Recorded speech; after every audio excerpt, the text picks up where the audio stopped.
Syrian army moves forward with its operations, inflicting more losses upon terrorists in several areas.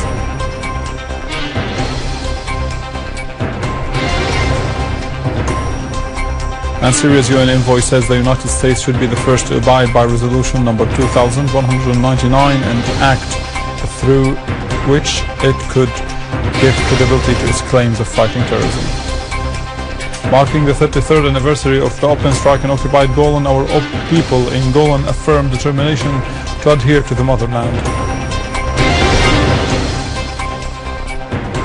President Maduro of Venezuela says Washington planned and led a failing military coup against me.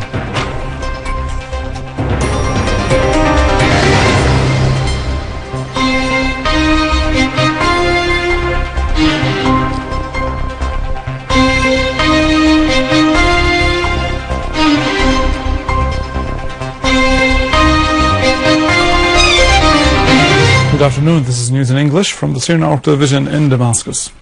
Syria's permanent envoy to the United Nations, Dr. Bashar al-Jafari, said that Syria welcomes the United Nations Security Council Resolution 2199 to crack down on financing terrorist groups through illicit oil sales, trading in antiquities and paying ransom for hostages, and highly appreciate Russian and Chinese delegations and their efforts in this regard.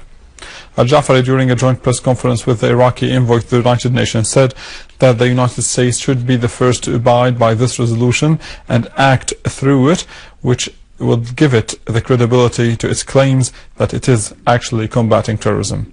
Al-Jafari explained that the need for obedience on the United States part by stressing that the US and its strong counter-terrorism policies in Afghanistan are to blame for the current spread of terrorism all over the world.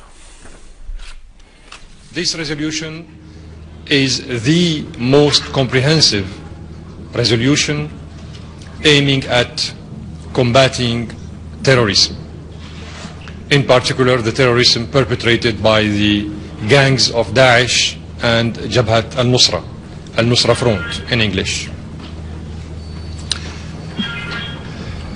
So we are very pleased to see that the Council has moved finally in the right direction towards establishing and setting a wider framework to combating terrorism and to guaranteeing a full commitment of all member states towards achieving this very important goal. It's very important for Syria and Iraq because we are the main victims of this kind of blind terrorism sponsored by foreign powers and foreign intelligence services. The terrorists who spread all over the area, namely speaking in Syria and Iraq, did not come to Syria and Iraq through parachutes. They come through common borders with neighbors of Syria and Iraq. We all know nowadays that these terrorists, in their majority, crossed our borders coming from Turkey and Jordan.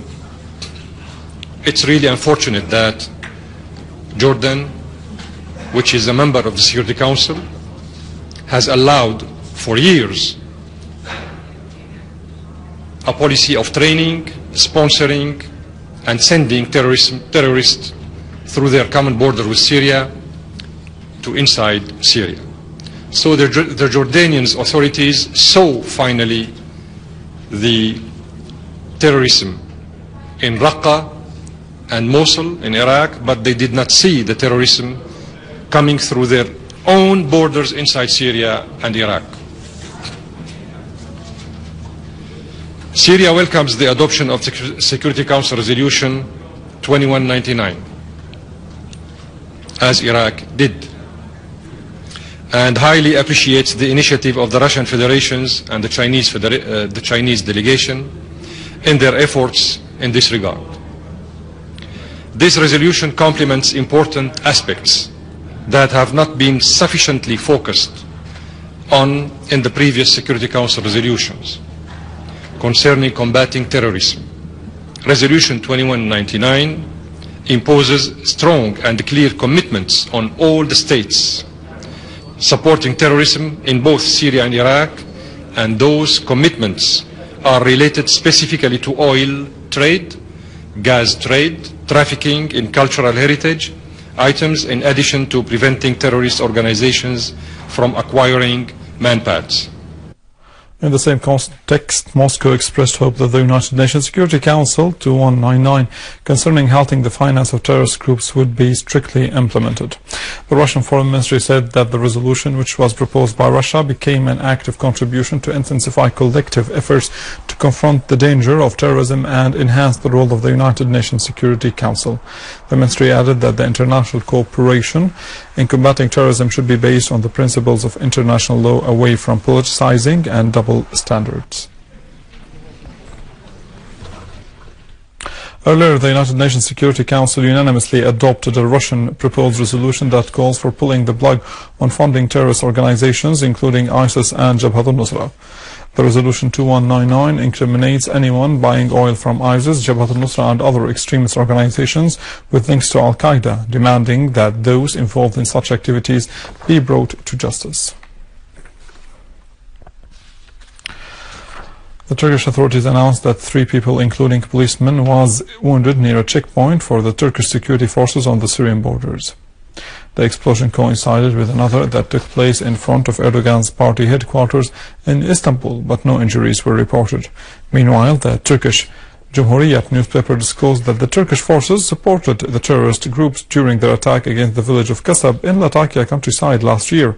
The paper said that telephone conversations between the terrorists and Turkish officers were recorded, during which the positions to be bombarded were determined by the Turkish officers. A Syrian army unit confronted a terrorist group who tried to infiltrate into the Four Seasons Street in Khan al-Sheikh in Damascus countryside, killing and wounding its members. While in Daraa countryside to the south of the country, an army unit destroyed several vehicles used by terrorists in Aqraba village, while in Homs countryside an army unit foiled terrorist attempts to infiltrate into al-Zara area and killed a number of terrorists in Wadi al-Qahf, Sharshuh and Wadi Samar. Another unit destroyed a lorry loaded with explosive devices in the village of Hanura on Homs Palmyra Road.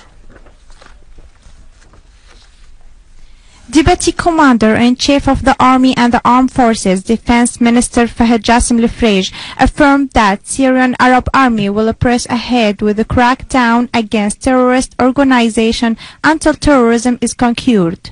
The minister's comments came during a field visit accompanied by General Command officers to military sites and towns in the southern region that have been recaptured by the Syrian Arab Army.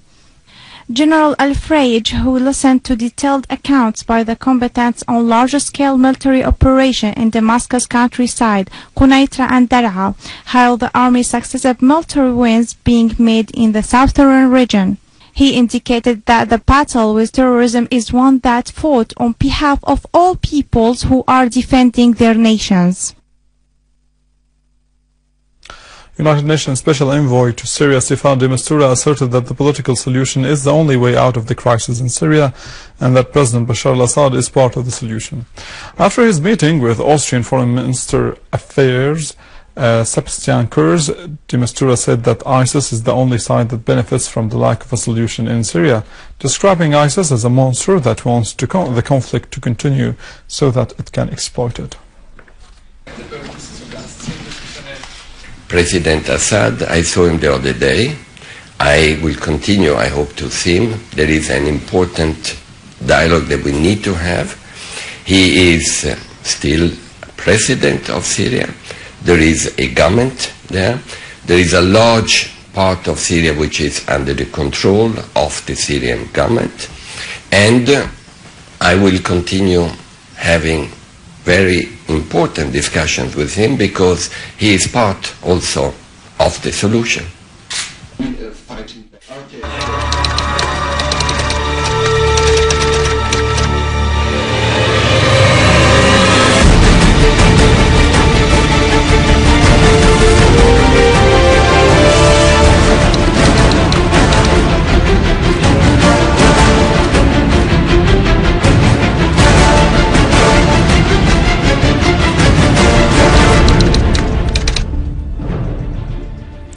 Marking the 33rd anniversary of the open strike declared in occupied Golan, our people in occupied Golan territories issued a statement in which they affirmed their determination to press ahead with their struggle against the Zionist enemy. The statement renewed Golan's people adherence to their motherland, Syria, the rejection of all racist measures taken by the occupation authorities, expressing complete support for the Syrian people in their battle against Takfiri terrorism. On the same occasion, the Syrian detainees in Israeli jails also issued a statement in which they expressed pride in belonging to their motherland, Syria. They also expressed high appreciation for the martyrs who offer their lives in defense of their homeland and people in confrontation of the global conspiracy targeting their homeland. Israeli enemy media sources mentioned that the Syrian opposition asked from Benjamin Netanyahu's government to direct a severe blow to the Syrian Arab Army, Iran and Hezbollah to stop their progress in Damascus countryside, Quneitra and Daraa. Jerusalem Post newspaper clarified that the warning made by the opposition came to alert by the Israeli army before the Syrian Arab Army managed to fully control the liberated Quneitra area.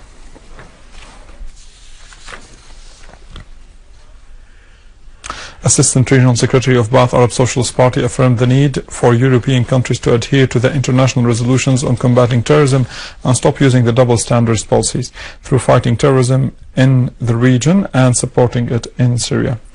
He has also met the Secretary General of the Arab-Italian Friendship Center in addition to an accompanying delegation which has said that the ISIS terrorists are U.S. Zionist instruments carrying out their agenda in the region. The Secretary General has strongly condemned the terrorist attacks supported by European and regional states against Syria, affirming that the war which Syria carries on against terrorism is considered as one of the most important wars in the world, noting that the members of the center will inquire on the Italian government to restore diplomatic relations with Syria, pointing out that the center will open a branch in Damascus soon.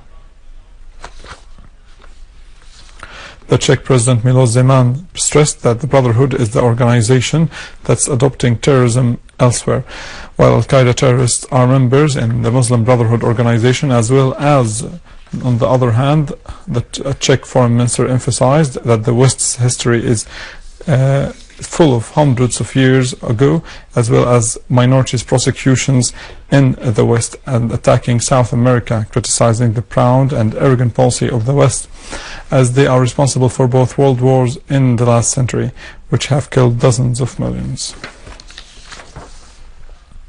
Venezuelan president announced the foiling of a coup attempt supported by the United States, including a plan aims to destabilize Venezuela and its democracy. He has also said in his speech that the United States government stands behind all these destabilizing plans and coups. However, according to Maduro, we have foiled the coup attempt against the democracy while people involved were arrested, clarifying that this attempt would have been carried out through air raids by Tucano aircraft, targeting the presidential palace and financed by Washington. With this, we conclude our news for today. Thank you for watching. For more details about Syria and the region, and to view this bulletin again, you can always visit our website in English, www.syriaonline.sy. Now the latest in business and market news with Nariman, but after a short break.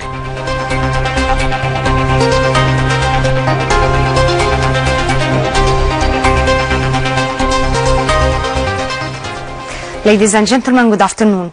The youth charity has held several activities with the help of volunteers to provide services to displaced families in Dumar area. More in the following. The user charity in the past years witnessed several achievements and activities by the help with all its volunteers. We can see this clearly through the services on the needed and emergent families in Dumar arena that supply them with food and medical materials in addition to reviving their spirit. Our charity stands through its departments by offering services to displaced citizens who were forced to leave their homes and sorting them according to their needs. Orphans and Special Needs Department and the charity's medical center that open day and night through polyclinics departments, emergency department and the dialysis department, which make free services for citizens. On the other hand, the charity carried out new contracts in 2015, hoping to be a development year, offer opportunities to the capable of working families. I treat people daily with appointments taken by advance for all the conditions. The medicines are free to all patients and the fees are almost free. And thank God we are capable to give all the needed services in these awful circumstances. The charity had been recorded 1,145 new orders this year for the displaced families by Emergency and Citizen Service Department. It also appointed departments specialized in orphan caring and want to supply the families with medical and educational aid. As the charity distributes every 2 months for each family food cartons containing 5 kg sugar, 12 benzene, 6 liters of oil, 15 kg rice, 7 km lentils, and more. This meal is enough for a family of 5 people. At first, the youth charity founded in 2005 to help poor people. But after Syria war, their attention were toward the displaced and poor people together. As part of the government's keenness to communicate with all the Syrian community, the Prime Minister Dr. al-Halaqi met with the parliament members of Deir ez-Zor. He emphasized the importance of popular resistance expansion and its national duty in confronting terrorists, while the great Syrian army's victory in the southern area will extend to Deir ez-Zor province in parallel with the national reconciliation growing. The Prime Minister has also said that the current phase needs more efforts to strengthen the Syrian people flexibility, to accelerate the national reconciliation and to confront terrorism in order to achieve stability and reconstruct Syria. For their part, the parliament members pointed out to the citizens' sufferance from terrorist attacks that are stealing food supplies and damaging the power lines. During his meeting with the Textile Establishments Administration, the Minister of Industry has discussed the situation of the establishment's work mechanisms concerning the production, the technology and the marketing.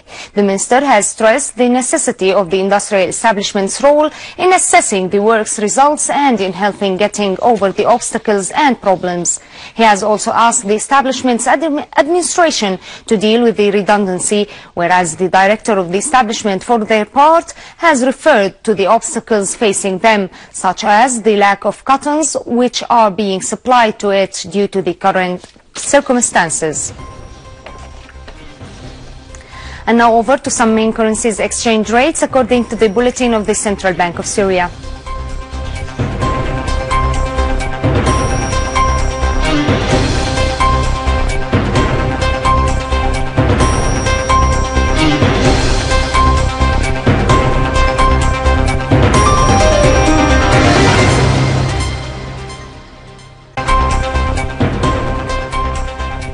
Ladies and gentlemen, this was our economic news for today. Wish you all love, prosperity and above all safety and peace. Thank you for watching. Bye-bye.